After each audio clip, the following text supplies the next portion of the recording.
Bienvenue à InfoJeunes. Cette courte vidéo explique comment utiliser l'élément interrogation avec les élèves et comment gérer les résultats d'interrogation des élèves. Chaque reportage s'accompagne de deux types d'interrogation. L'interrogation sur les lignes permet de vérifier la compréhension en lecture.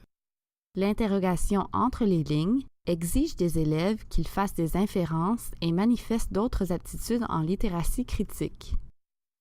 Chaque interrogation comporte 5 questions à choix multiples ou 5 questions vrai ou faux ou une combinaison des deux. Pour répondre à une interrogation, les élèves doivent d'abord ouvrir une session. Après avoir lu un reportage, ils peuvent cliquer sur l'onglet situé au haut du reportage correspondant à l'interrogation qu'ils veulent faire.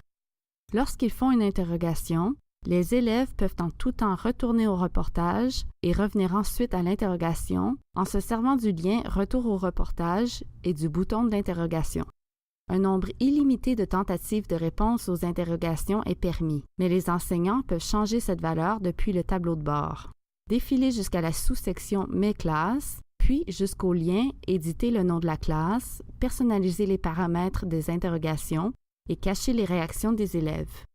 Inscrivez le nombre maximum de tentatives possibles dans la case « Tentatives aux interrogations », puis cliquez sur « Sauvegarder ».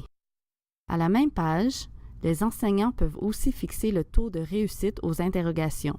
Si aucune valeur n'est sélectionnée ici, le taux par défaut est de 50%. Après avoir terminé une interrogation, les élèves voient leurs notes ainsi que les réponses correctes. Les enseignants peuvent voir sur leur tableau de bord les résultats d'interrogation de leurs élèves. Défiler jusqu'à Mes classes, puis jusqu'au lien « Voir et gérer les résultats des interrogations de mes élèves ».